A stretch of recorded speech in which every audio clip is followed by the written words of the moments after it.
All right, welcome back to another episode of the podcast. I think this is our third one back, third one of kind of season two, I guess. After our long hiatus, but we're back again. Basten, a lot's happened over the last few weeks. You've run a 354 mile. You've also run another mile, and you've got a few more miles coming up. How have you been doing? It's been pretty good, honestly. It's kind of that time of the season where you're looking at times across the nation and you're like, crap, I still have to get one. And you're either stressing out or you're feeling completely fine if you're in. And I had a little bit of both in the last couple weeks. First I went to Iowa State and couldn't get it done, and I became a stressed man for the next couple weeks, and then I got my time at Boston, which was great. I mean, it still wasn't an ideal race, but I did what I had to. I'm like content with it, but obviously I'm hoping for more, and I think there's still more there. But um, maybe that'll be discovered outdoor because it's nationals time, and we both know usually that means big PBs are no longer really in store. Yep. So just quickly going back, I guess a couple of weeks now. The last time we filmed an episode, we were talking about you heading off to Iowa State. You ran 357.24. Talk us through that just a little bit, just kind of briefly touch on it, because obviously there's a lot more that's kind of happened since. But did you expect that, I guess, on that day you wanted to tick off the national qualifier, or were you kind of using that just as a mile rust buster? Yeah. A little bit of both. A little bit of both. I thought that I'm going into it, I was pretty cocky, and I thought that I would just be good enough to run a qualifier no matter the circumstance. And obviously, like Iowa State, a 300 flat track, which I mean, if you've watched my running, I tend to do a lot better on 200 bank tracks than I do 300 flat tracks. Just always have. I don't know why, but um, basically not ideal in any scenario.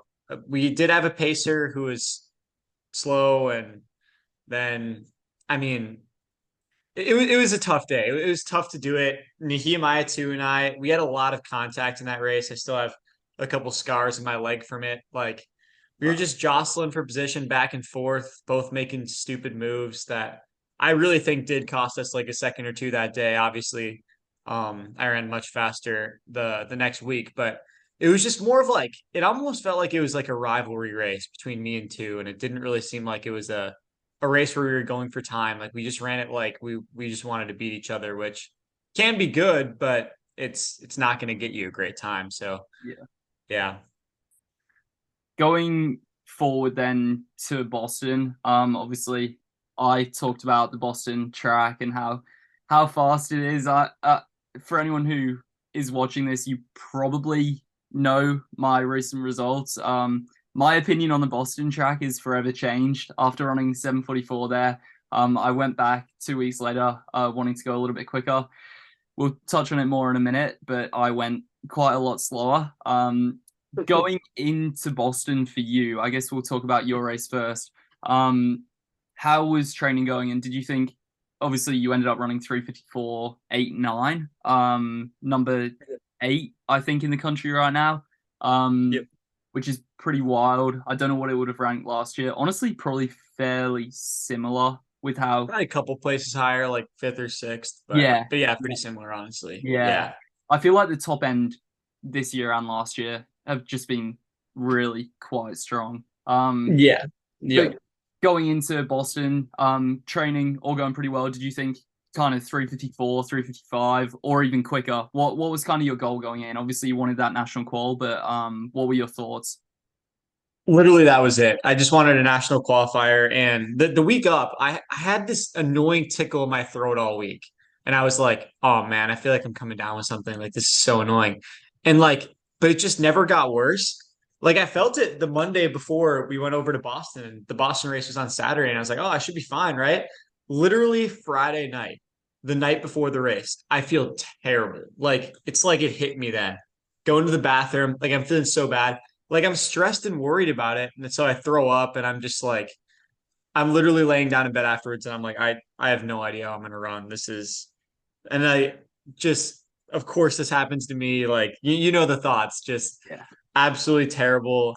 And the next morning, it honestly took all the pressure off of me because I'm sitting there eating breakfast in the lobby, and I'm like, I mean, there's no way I'm gonna run a qualifier. Like, there's just no way. Like whatever, just gonna go out there and have fun at this point. This is ridiculous. And I was Mm, just kind of mad at the world, but I was gonna go out there and race anyway, and I did. And honestly, it really changed my race strategy going into it because going into it, I kind of wanted to go for the win and run at the top of the pack. And as soon as like I felt terrible, I was like, all right, let's just really play this safe because as long as you're not in the back few of this field, you're going to run a qualifier. And if I just get out in the back and then halfway in pass a few guys, I'll be fine. So mhm. that's exactly what I did. I really played it safe. Just make sure that I get a qualifier out there because circumstances are pretty terrible and just live to fight another day, honestly. So Yeah. that was kind of everything that took place and my mindset about everything. So I'm pretty happy that I did get a time. I'm happy that obviously I'll be able to go to nationals because I feel like I'm capable of better than I'm ranked. But yeah, I mean it's solid, but obviously I think I can beat guys that I narrowly lost to and guys that have run faster at other meets. So Yeah. yeah. Did you like the track? Just going back to the track. Yeah. Yeah, the track is ridiculous. It really is. Like I don't know what it is with it, but when I'm running on that track, I feel like there's a slight spring in my step. Like it almost like bounces me more or pushes me Yeah. forward a little bit. Yeah. Do you know what I'm talking about? It's weird. I did know. I did. Yeah. Until I went back. But yeah, no, I do know what you mean. It is really nice. Yeah. Especially going from the Iowa State track. Not saying the Iowa State track's bad because it's a nice track, but Yeah. like going from the Iowa State track to the Boston track, it's just like, man, Yeah. no wonder everyone runs their qualifiers here. Yeah. Yeah. Yeah.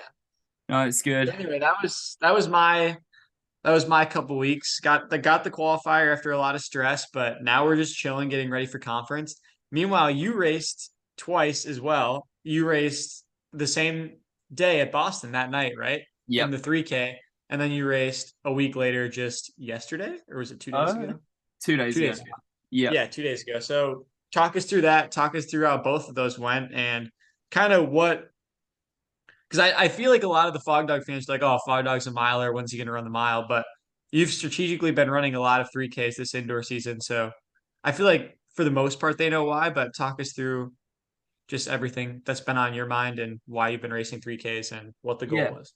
Yeah. So the reason behind kind of choosing the 3K for indoor at least is kind of the big focus for the indoor season was coming back to England, which is where I'm at right now.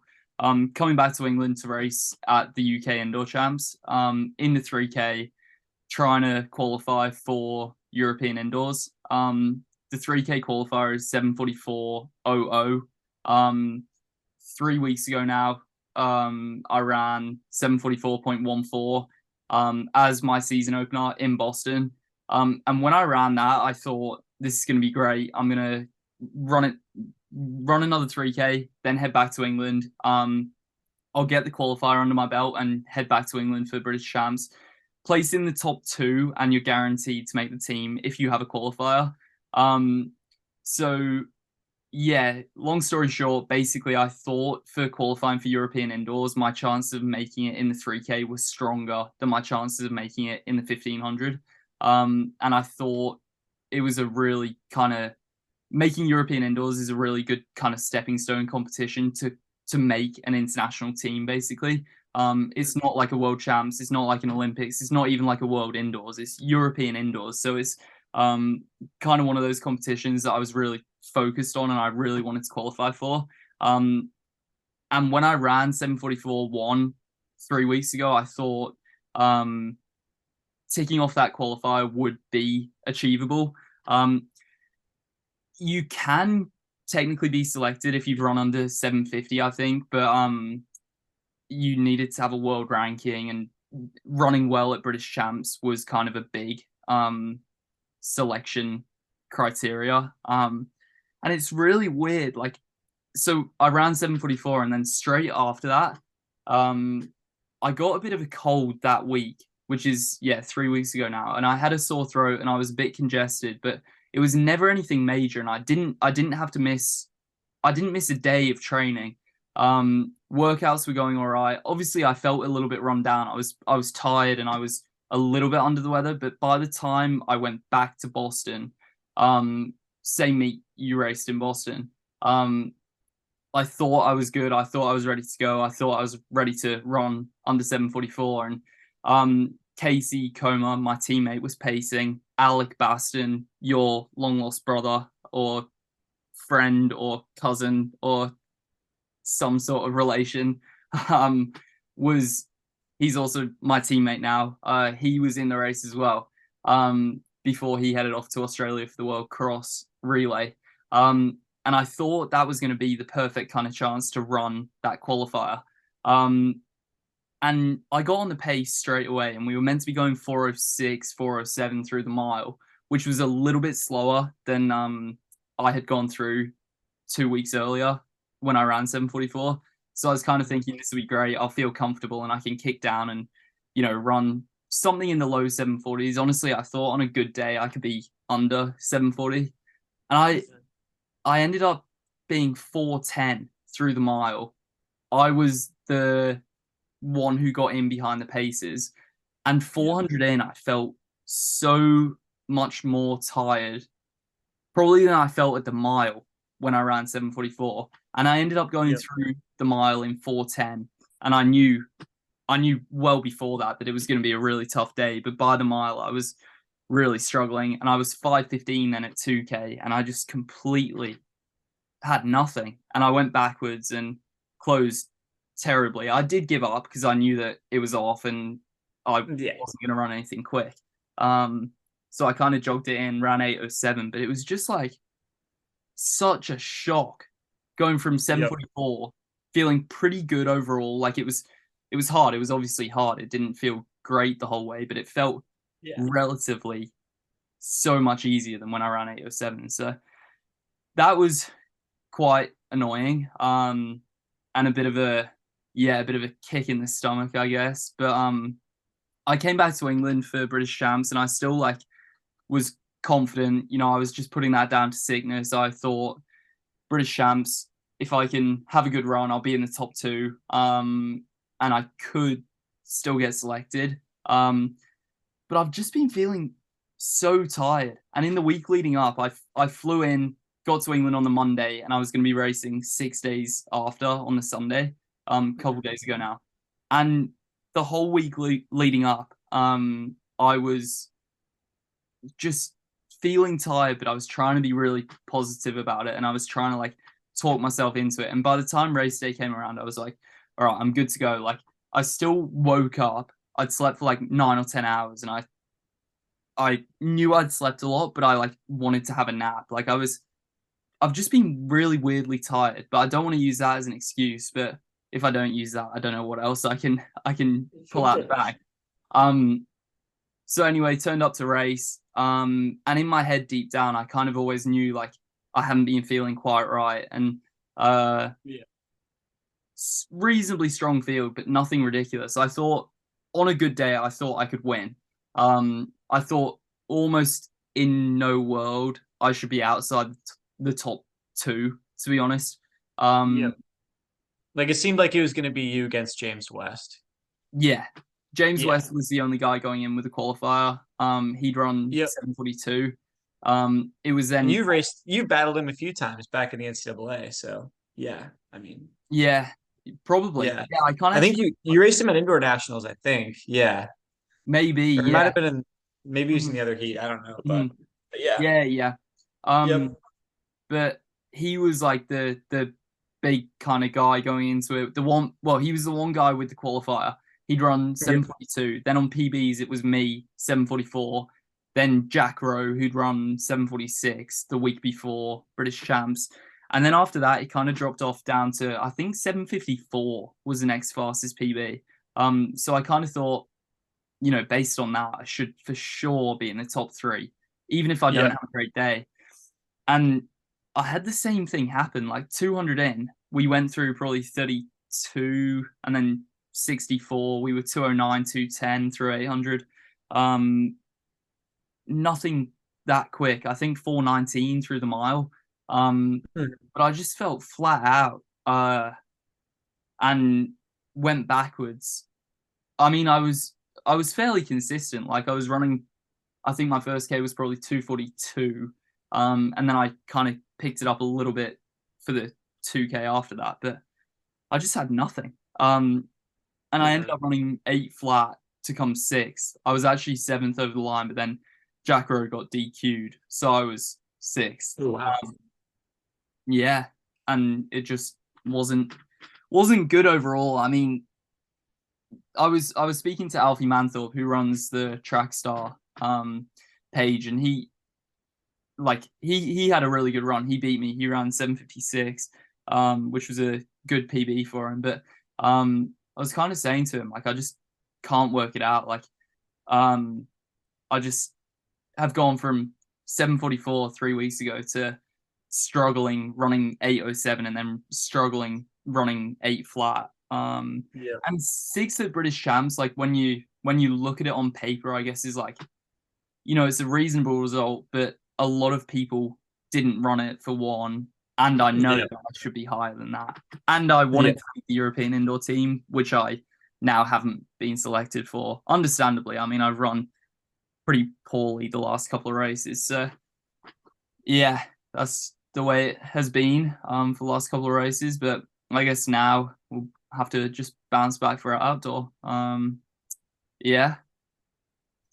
Is that so? Is your indoor season officially done? You're just kind of training now, getting ready for outdoor season. Is that? Yeah. Yeah.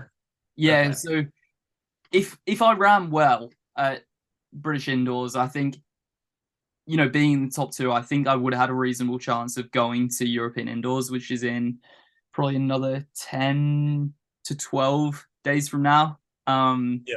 But I didn't run well. Didn't get selected. So I'm having a week off, just kind of resetting, having a bit of downtime, hoping kind of that whatever is going on with me will either. I'm actually having some blood tests, just to make Okay. sure, Cool. everything's all good. Yep. I've really never had this. Like I was talking about it after the 8:07. I kind of I put it in the YouTube video I made for the 3K race, the 8:07. Um, I was just like trying to think, and you were probably in the car when we ran in Boston, and me and Jay were talking about it. Like I can't think of a time where I've had a race like that where it's like something's got to be going on. You know what I mean? Yeah.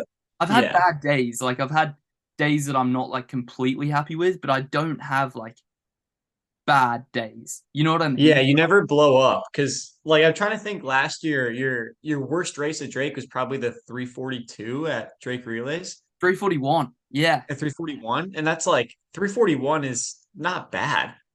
I Like, mean, well, it's like a 358 mile. Like that's a sub 4 effort. yeah, Yeah. yeah. I mean, it So wasn't like an incredible day, but it was like, you know, it it wasn't it terrible. wasn't like it wasn't embarrassing. Like you don't Exactly. cross the line feeling embarrassed after that. Yeah. But Whereas, you do after an 807, yeah, yeah, obviously. yeah. Yeah. Oh, and it's all It's weird relative. because I mean, a when couple I of, saw yeah, go on. when I saw your race at Boston, the first one, and when you told me that you'd been sick all week, it doesn't surprise me that you had one bad day because oftentimes when you get sick, you often feel worse at the end of it because you're still trying to train and your body's just drained. Like Yeah. your body's drained from the training through it and fighting the illness at the same time. So it makes sense that you have one bad day. But Yeah. then you'd think that a couple or was it 2 weeks after? Only a week. Only a week. Only a week? You'd think With, that still like a week yeah, after your body would be able to recover at British champs. And yeah, and it did a little bit because I mean you ran 7 seconds faster in a tactical race, yeah, not in a race where you're going for time. yeah, So I mean, it was slightly better, obviously, but it's still nowhere near what you wanted. So yeah. It's yeah, I mean, frustrating. It is frustrating because, as I was saying, when I ran 7:44, I was like, I think I think I should be knocking on the door of running under 7:40 and for sure being right there, trying to make yeah, that European indoor team. And then it's kind of another one of those things. It's kind of just being, I've missed out on. But yeah, who knows? I mean, I'm hoping that it's just like the end of a sickness, but I wasn't even that sick. Like I got sick, but I wouldn't say it should have affected me this much. But even now, like the few days since I raced, I just Yeah. feel tired. And like I've been walking down into town. We in England, like mum and dad live in a little town where you can kind of walk down, and we've been walking down and like having a coffee in the morning or whatever. And like I just feel so drained. Yeah. So yeah, I mean, I'm not trying to make excuses for how I've been running, and it is all relative. I was going to say this before, like some people might be listening, and I might sound like a right knob saying, 8:07 is terrible and embarrassing, but obviously for a lot of people that would be, such a good time that you want to run. So I don't want to sound like I'm being ungrateful, but when you've run 7:44 and you're trying to run faster, going and running 23 seconds slower is not Yeah. what you want to see. It is embarrassing. Yeah, I mean it's all relative. If a guy's a 4:30 miler and he runs 4:45, I mean he's gonna be fucking embarrassed. Yeah, Like yeah, it's yeah, it doesn't matter what your times are. If you run 15 seconds off your PB in anything, you're gonna be embarrassed. Like yeah, that's just kind of exactly, the way the exactly. sport works. Like Yeah. So what's embarrassing for us might not be embarrassing for someone else. no, I mean, if Yard and Goose ran my mile time this last weekend in Boston, he would have been embarrassed. Like yeah, no, and exactly, so yeah, I mean, yeah, whatever. I don't think anyone would be offended by anything. no, You're no, fine. yeah, but so yeah. Anyway, that's basically my indoor season done. I'm having a week off now. I might, go for a couple jogs during that week. Corey, my coach, is kind of just saying have a full week off. Let the body recover. I've literally been sleeping like 12 hours a day, as in 10 overnight, but I nap every day, and I can't help it. Yeah. I would say it's like I'm in a deadly cycle where I nap, so then I can't get to sleep till late. But I sleep at the moment 10 hours at night and 2 hours in the day, and I'm falling asleep easily. Huh. So I don't Crazy. know. Yeah. Maybe you got mono part two. Wow. I would never want that thing again. I'm glad you can only catch it once. I think. Yeah, seriously. Yeah. But I mean, anyway, moving on from us, obviously I have conference this weekend. Um yeah, this weekend on Sunday and Monday. It's weird. Someone else rented the track for Friday and Saturday, so I'll be racing my finals on Monday, which is so odd. That I don't think I've actually ever done that. that actually happened last year. We had our big Did conference that? mile final on Monday. I remember it. Yeah. Because Huh. obviously for me it was like kind of a bigger deal. You were just kind of pacing. Like I had Yeah. I had all my focus on it for like the 10th week in a row. Like this is the one. This is the one. Yeah. But it's the Big East conference. I'm going off last year because it was last year, but Big Yeah. East Huh. are going. Which is so odd. Why I would the know, Big East go to Chicago? I don't know, but I just remember seeing Dumbest all thing in the the world. Villanova boys running on it before Huh. us, and then we Yeah. turned up. Funny that the Missouri Valley doesn't get first priority. They give it to the Big East. It's crazy. Yeah, we're such a crazy good conference. Yeah, Speaking of crazy good conference, I will be racing the mile in the Missouri Valley Conference. I will be a bit of a favorite, so hopefully I should step up and get the win. yeah. I It mean, honestly, I got 10th last year, so you can't guarantee anything in our conference, but I'm gonna go out there, I'm gonna do my best and hopefully get a win in the mile, and then I'll be racing the DMR as well. Every year my coach thinks we're gonna win the DMR. Um he convinces himself every year, and despite he never loads it, he always puts like he always puts me in it and then like three other like just like pretty good guys, but like we never load it. And he yeah, always thinks we're gonna win the race, and we never do. And this year he thinks we're gonna win it again. And but yeah. Who knows? um it we could. But the deal is Jay and I made a deal that if I'm within 5 seconds of the lead, I have to go for the win. If not, then I can just jog it.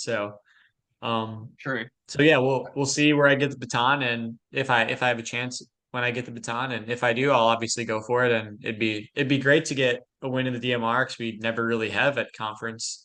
But we'll see. I guess it kind of just depends how everyone else runs and like kind of how the race pans out. Because you never know DMRs are going to be tactical or pretty hard races. So Yeah. I guess we'll see. You are, But yeah. but yeah, You're definitely talking a big game for someone who nearly got lapped in the mile final last year. When is the DMR? And obviously you pace. That was a joke, but I hope you won't have any problems winning the mile this year. When is the DMR? So the DMR is the day of the prelim. So I'll race my prelim on Sunday, and then I'll race the DMR the Sunday night. So the mile prelim is the first event on Sunday, and then the DMR is the last event on Sunday, I Yeah, think. yeah, Um, and nice. then and then Monday will be just the mile final. Yeah, So yeah, it should be good. But that's pretty much all that's going on with me. Like, and I think the rest of the NCAA is kind of just conference weekend. There were some crazy DMRs run last week. Like, yeah, I mean, Oklahoma State beating Washington was eye-opening for sure. And yeah. honestly, like it made me think like, man, these Washington boys are beatable. Like they're showing that they're just human. Because like, Showing their I cracks. mean, Yeah, yeah, well, what we saw at Washington was crazy. The 351s and 352, 353s, basically throughout their entire roster, and losing losing to Oklahoma State. Obviously, Oklahoma State's great, but losing to Oklahoma State is definitely eye opening. yeah, Like, I yep. mean, Who? it makes guys like me, probably Thomas Vandepen, like Adam Spencer, all us guys that are like in the mile, like cemented in, like we're all thinking, man, like Still we cool. can beat them. Yeah. Yeah, for Who did sure. So who did Oklahoma State actually run? They had Foad. Did they have Foad Ryan? led off. So Foad and Joe Wascom both led off in 249 mid, I think, Yeah. 249 low. They Uh-huh. handed off, which 249 is a good split. What I would expect from them, honestly. Yeah. Nothing crazy. Like Mhm. it's fine. And then 400 guys. Ryan Shope and Kieran Lum anchored. Yeah. Ryan Shope anchored in 5352 high, Yeah. but it's 1600. So that's probably like what, 354 high? With a Two rolling seconds. start as well. So call it four Yeah. Yeah. flat. Yeah, four flat. No, Yeah. it's probably like 354 high, I Yeah. would say. Yeah. But yeah, and then Kieran Lum anchored in like 354, so like a Okay. 356 effort. Hmm. So pretty decent, but again, like nothing looking at it Yeah. like, wow, they're beatable. Honestly, Shope ran more impressive than anybody else did that day, which is something. Shope's obviously great, but I wouldn't have expected that going in. He also has run. Is it him who's run 741 in the 3K? Oh no, Yep. Alex Meyer. He has as well. So Foad and Ryan Shope have run 741, and then Alex Myers run like something crazy in the 5K, I think. Okay. Wow.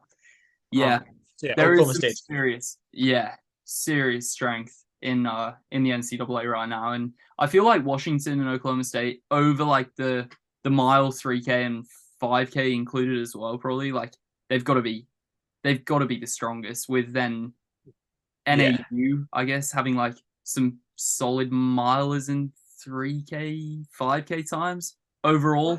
Not the NAU is a but single miler in. I don't think they do. nah. Yeah, I mean, Nico Young's kind of been struggling this indoor season as well. he does have a 5K qualifier, Nico Young, Yep. but he struggled at Milrose, didn't he? 751 in the 3K, which I mean, Yeah. I would have taken this weekend.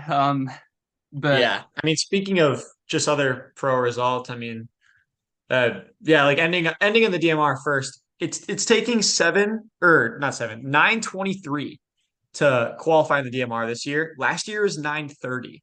So yeah, to put that in perspective, you have to run 7 seconds faster in the DMR this year just to qualify for nationals than you did last year. they don't take 16 teams, do they? Is it 12? I think they take 12. Okay, Yeah. And it might even be faster. It might be 922 or 921. It's ridiculous. that is crazy It's, because remember a couple years ago when, or was it? Yeah, it was 2 years ago during that 2021 indoor season when it was kind of like the weird COVID cross country mini season as well. Oregon ran 919, I think, which was like the yeah. NCAA record and a world record at the time. I guess the Yeah. DMR isn't really run very often, so being Yeah. a world Yeah. record, it's kind of like the NCAA record especially with how strong the NCAA is, will always be the world record. Yeah.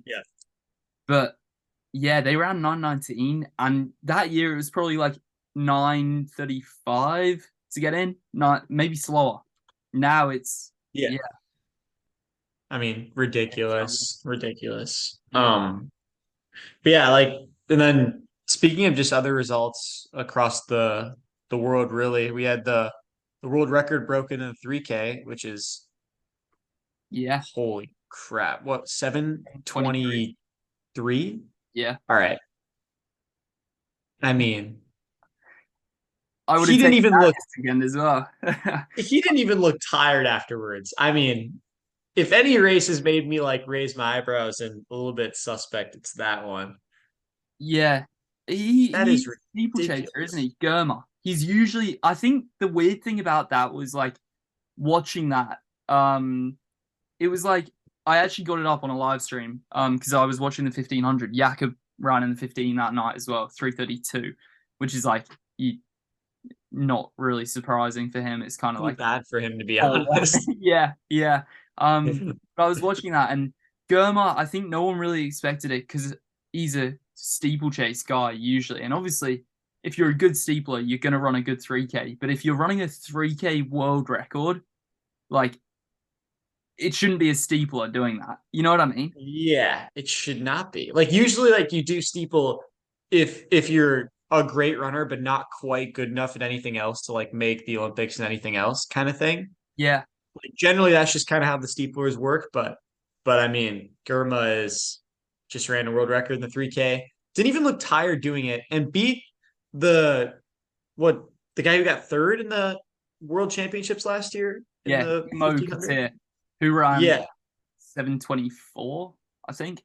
who's also a little suspect if you ask me, but Yeah, I mean, wow, that's crazy. yeah. Just crazy. The thing with Katir is like I think he's had a few question marks around him because he went from being like a 3:35 guy, like a 7:50 something 3K guy 1 year. So the next year running 3:28, I think, and It's not. sub 7:30. And now he's running 7:24. Like he's now a really big contender for world champs medals. Obviously, he came third at world champs in the 1500. Um, Yeah. so he is now one of the well-known guys, but he kind of burst onto the scene, I guess, a couple of years ago now. But he was under the world record as well. The Yeah. former world record, obviously. So pretty mad. Lots happening. Pretty mad. And then was it 1 week before that at Millrose where Yard Nagus ran the American record Yep. casually 3:47 on a slow track. That's not a fast track. Yeah. It's Like funny. the Armory's not. Yeah, we were talking about Yeah, that like the conversion from his 7:28. Like, what would it be? And we were kind of saying like 3:48, maybe 3:47, maybe 3:49. Like an American record, 7:28 in the 3K. What would it be in the mile? And then he goes and runs 3:47 on arguably a slower track. not even arguably, it's a slower track. Yeah, Yeah. yep. So he's in some shape. And Yeah. I mean, he could win the world championships in the mile, genuinely, or in the 1500. yeah, Seriously. yeah, If he continues his form. it wouldn't be a big surprise, definitely. Yeah. So yeah, lots happening. Yara's a funny one. Like obviously he's in insane form and it's so good to see. But when he like his final year in the NCAA, seeing him at indoor nationals last year, struggling in the 3K, like not getting the win in the DMR, like he's found his form again. I think it's fair to say. Yeah. Yeah. It's yeah, he's when you compare like all these runners that are some of the best in the world at the top end, he's less consistent than all of them. At least he has been throughout his career. So we'll see if he can kind of become just consistently one of the best runners in the world. And we'll kind of find out through outdoor season, see how his fitness goes through the outdoor US championships and then probably the world championships. Probably. Granted, he didn't qualify for them last year, so we'll see. Yeah. obviously I'll be in that field hoping to make sure that that doesn't happen. Yes. Yeah. Who knows? Could be your turn. One thing we do want to talk about, we have kind of covered, I think, most of what's been going on, the college and the pro level. Um, we promised we would get to a few questions, so we are gonna touch on them. Um, so I guess we can basically just get straight into it. Lucas Kukas on YouTube asked about strength and conditioning. So we can kind of both talk a little bit about this, but Basten, do you want to start with like what you do at Drake? I don't know if it's changed too much, but also kind of how it's like Um, incorporated into training in terms of running and then how it kind of changes throughout the seasons, I guess. yeah. Um, I guess my biggest weird thing that I do, strength and conditioning, is we did this last year a lot, but I jump rope a lot. Like we get in the weight room and I'll do 3 sets of like 150, just like jump roping, and then like I'll do 1 or 2 sets where only do like 50, but I'll do it super fast.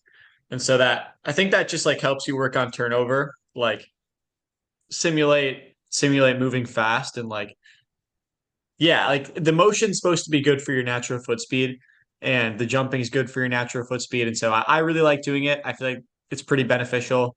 I don't think like the strength and conditioning is the one thing that's like, oh, this is the one thing that's made me really good. No, of course not. But I do think it helps, and a lot of it's mental as well. But we jump rope a lot. We use like the muscle bands, like those small bands that are like Yeah. that big.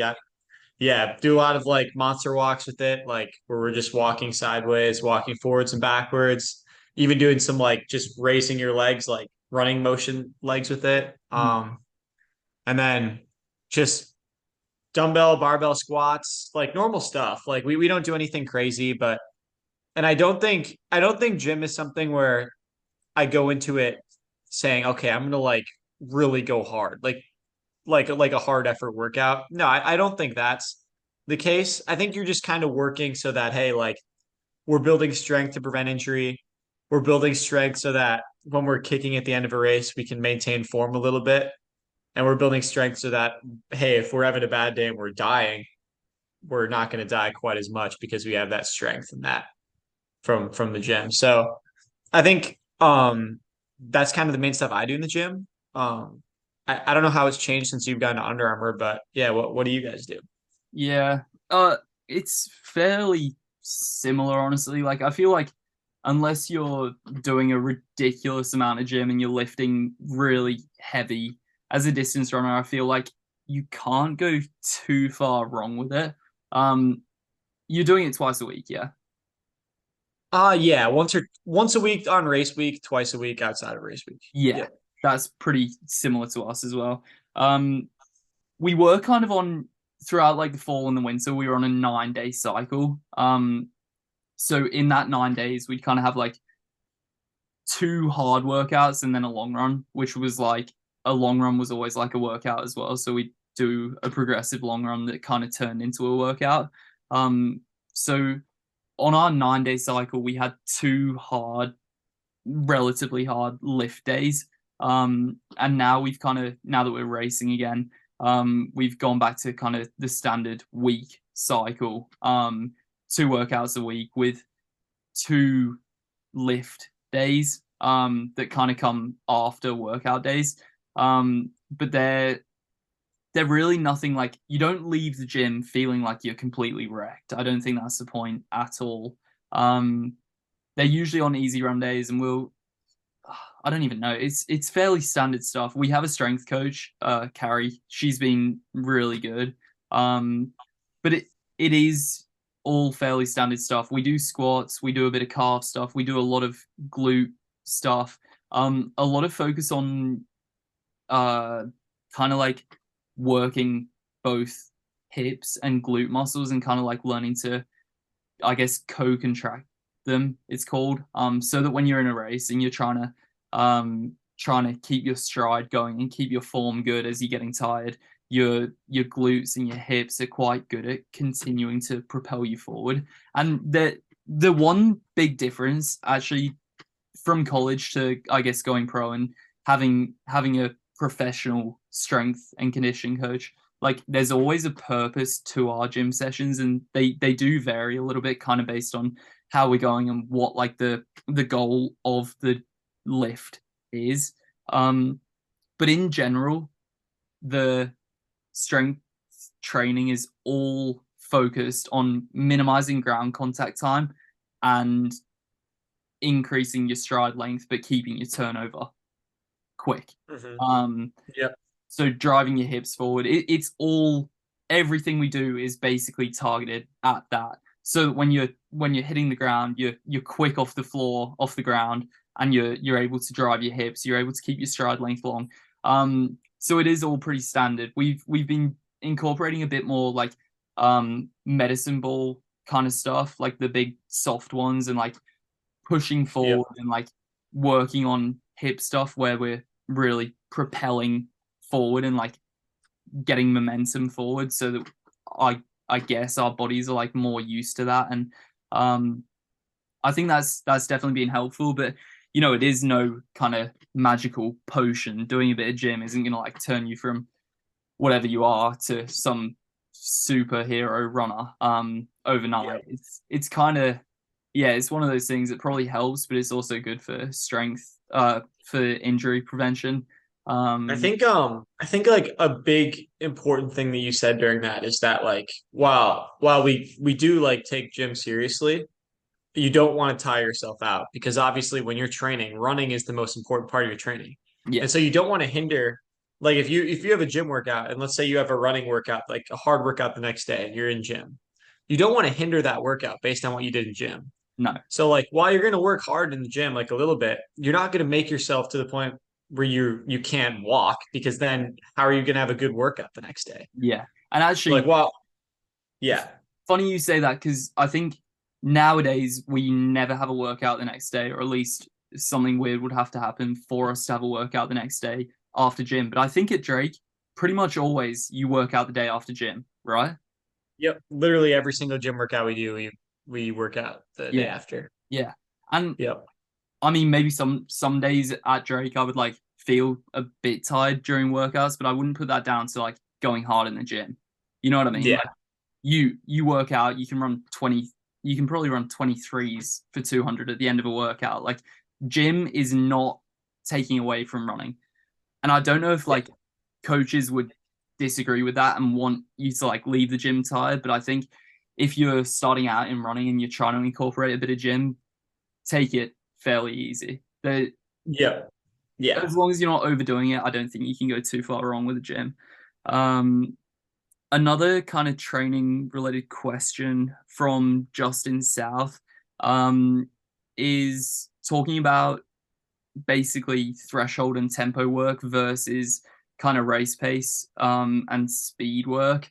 Um, do you want to start? Like, do you have a favorite? The question is kind of more talking about which do you think is more beneficial, and I feel like it's kind of a tough one because they both Oh, have a purpose. yeah. Uh, yeah. There's no. I mean, yes is the answer. Really, they're both so important. I Yeah, think. I think when you're in your base phase of training, like when your next race is 2 months from now, I think the tempo and progression work is way more important, right? But then yeah, when you're 2 weeks out of a race, when you're a week or 2 weeks out of a race, then the other one's more important, the speed race pace stuff. Because you're when you're in your base phase, you're trying to get the high mileage in and get your body really fit so that when you come down in your taper, your legs are feeling really good. Your legs are feeling really fast. They're feeling very energetic. And the only way to do that is by building strength through that tempo work. But then, obviously, when you're a week, 2 weeks out of a race, you're going to want to do those hard, fast efforts because you want to know what the race pace feels like. And then you want to work on closing and getting that speed in your legs for late race. So I think they're both super important. Um, the tempo work's more important in your base phase, and the speed work's more important when you're racing. yeah. I can't really add much to that. I think the only thing that could be said is like at the right times, I think both can be added in. during Yeah. like the more important phase. As in the winter when you're doing lots of tempo work, and the tempo work is obviously more important because you're not racing for quite a while. Um, there's a way of keeping your legs turning over and doing like strides a couple of times a week at the end of easy runs. I think is a good way of doing that. I'm sure you still kind of do the exact same thing, but when I was at Drake, we'd, on a Monday, the day before a workout in the fall, we're running close to 100 miles a week. But after our 8 or 9 mile easy run, we'd hit the track and do maybe a couple of 200 strides and a few 100s, like nothing hard, but you're just kind of turning your legs over, keeping a bit of that race pace or close to race pace stuff in there. And then equally, like when it comes to race season, if you hit February and you think, right, from February to September, I'm going to be racing on the track and I'm going to be racing a mile every 2 weeks on average, and I'm just going to rip 300s every week for the next 7 months, you're probably going to get to, two, maybe not even 2 or 3 months down the road, and you're probably going to find that you feel pretty worn out. Your body's like needing either a bit of a break or a bit of like that a top up on strength work. So I think they are both important. Tempo stuff is definitely better for the winter. Speed stuff is better for race season. But coaches know this. Like if you have a few weeks off racing, I think you can get a bit of strength work in, and vice versa. Yeah. Yep. Um, Yep. so yeah, I think that kind of covers that one. Then yeah, there's only kind of a couple more, but Steve Pieri, I think that's how you pronounce it, but sorry if I've got that wrong. Just kind of wanted a quick comparison on the differences between my time at Drake versus what I'm doing now. And then he's also asked about your kind of mindset, having gone from a couple years ago being happy qualifying for regionals in the 1500 to now wanting to win, national championships in the mile and the 1500. So I guess I'll just quickly answer the first part of the question. Not a lot changes from running in college to running professionally. Obviously, I don't have any classes to worry about, but I feel like my time in college, I was a business major, majored in marketing, and I feel like I've milked this far too much. Like, whenever I get asked about my college time, I always say that it was just not a whole lot of schoolwork. I got my degree. I did all right. I did fine. I did more than the bare minimum, but in terms of grades, but bare minimum or less in terms of actual work. Um, so now I just don't have to worry about classes, which is very nice. And in terms of the running, I would actually say my mileage has come down a little bit overall. Like in the fall, it was kind of 80-ish. Whereas in the fall at Drake, I was up, mid high 90s. I had a few weeks over 100, and I'm sure I'll get back up there again. But being in a new system, I think it's kind of good to take a reasonably smart approach. And I've chatted with Corey, my coach, about it, and we've talked through training and stuff, and it's been working really well. I feel good. I feel strong. Obviously the last couple of weeks haven't quite gone according to plan, but I ran 7:44 3 weeks ago, and I think that's a good indication of how things have been going. There was something else I was going to say. And in terms of actual workouts, nothing is too different. We did add in double threshold days though, which I actually Yeah. really have liked. We haven't done them for a while now because we've been racing, but yeah. I'm also It's a getting good like yeah, go a on. good base phase workout, like kind of like what we talked about a couple of questions ago, like a great double threshold workout. Yeah. Yeah. Yeah. Um, I'm also like being, I guess, now a pro. It's There's a bigger focus, I would say, on recovery. Mhm. And I've been in with Under Armour. We're based in Baltimore at Under Armour World Headquarters, and we have like really good facilities. So we catch the boat over across the harbor, and we have World Headquarters right there. And at World Headquarters, there's gym. That's where we do our gym work. there's massage, there's physical therapy, and there's saunas. So I've been making the most of that. I get a massage when I'm there most weeks. Get in the sauna a little bit. I don't really know if it helps a whole lot, but I think it's meant to be quite good for recovery. Infrared saunas, not just the stone pouring some hot water on them. But yeah, so that's about it. Getting taken care of out there, eh? Yeah, yeah, living the dream. Living the dream. But again, like the thing with running is you're just running overall. It's pretty simple. Not loads has changed, but a bit. What about you with the second part of the question? Your kind of mindset.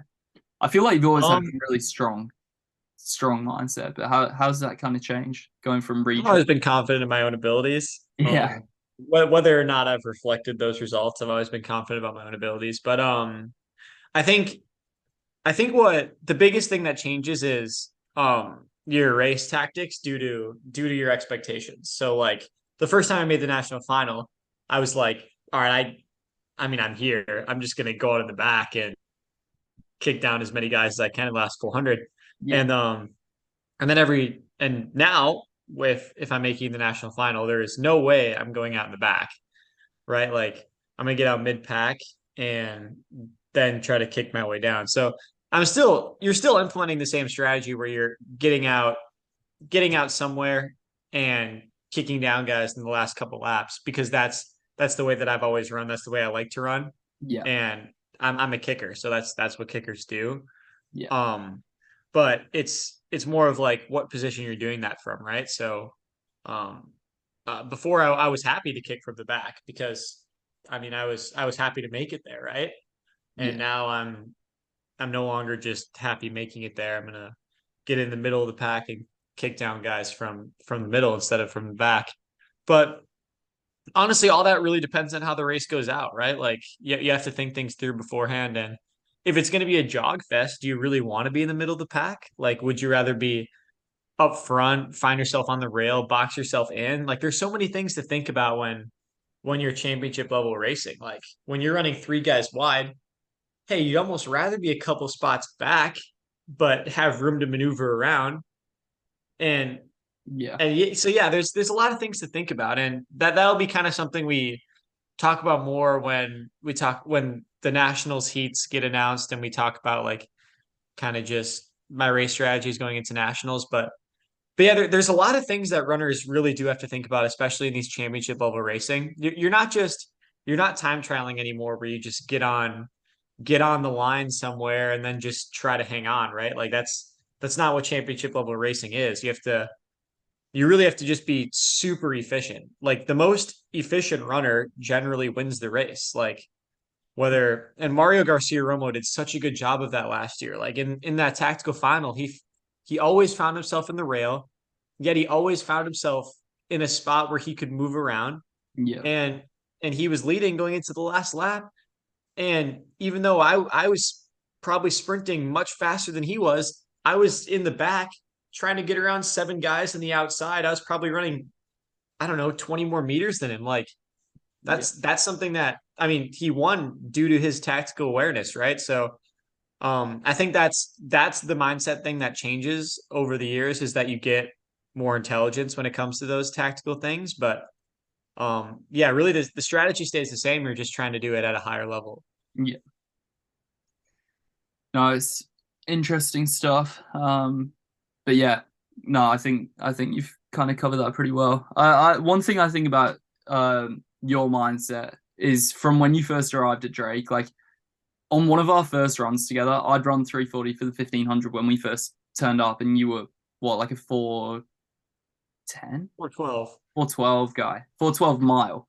So 354, 1500 probably. So um you hadn't really run like a ridiculously fast time. Obviously, you were coming out of high school, and not that I had either, but like on one of our Like runs, 340. yeah, you were just like, we were just jogging along, and it was one of the first times I met you, and you were like, "What is 340 1500 pace?" And we were just jogging around the track, and we did a little stride together, and I was like, I don't know, something close to this, and you just always like knew that you were gonna get up to that level and go on beyond that. And obviously, I've got quicker since then. You've got a lot quicker since then. And now you're finding yourself in. You haven't missed a national final now for well the last couple of years, I guess. So yeah, it'll be good to see you racing indoor and then outdoor. And then beyond that, the final question actually from Funny Dad. Thanks, Funny Dad. Uh, Kind of talking on that and talking about winning national titles and stuff. Will Isaac turn pro? So, what have you got to say about Ooh, big one.